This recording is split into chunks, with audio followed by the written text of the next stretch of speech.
approaching a pretty hefty brick wall as an economy, as a human race. Climate change is a big deal, figuring out a way of reducing our impact on the ecosystem. How we're going to do that? 3D printing's there.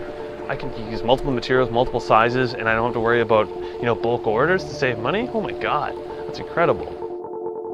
There's a wide gap between what the public knows or thinks of the technology and what's actually possible.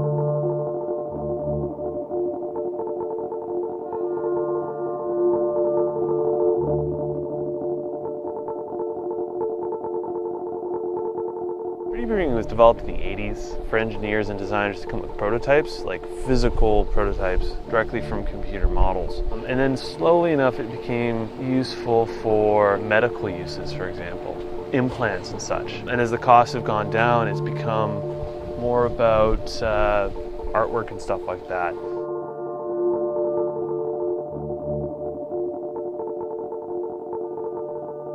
In May 2011, I went to Bolivia. It's one of the poorest countries in the Western Hemisphere.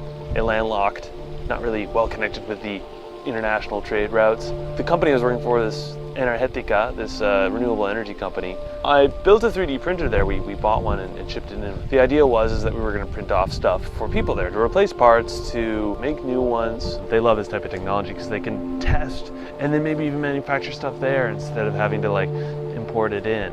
Employing people there instead of getting people in China. All the materials we can make there out of corn, it's all biodegradable. I mean, there's so many advantages to this type of technology. It's a 3D printer that uses concrete, it prints in concrete. We're doing the same sort of thing that you see at the bottom of the seafloor. A layer of sort of silt goes to the ground and then eventually compresses and turns into rock, but we do it selectively. Applications of that technology? Everywhere. Parts of buildings, walls, columns, architectural features, cornices, the frame of windows and so forth. What you can make is simply impossible to do via other means. Rygo is a great example of that. One sculptor said, I could do that, but I don't really want to waste about 10 years of my life doing it. We made that in less than a week.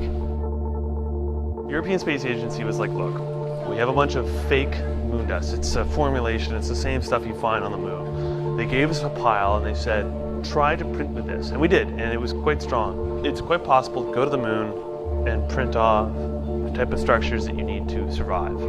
It's quite possible to go to Mars and print off the structures that you need to survive. These are all plausible ideas. It's just a matter of getting the right people involved.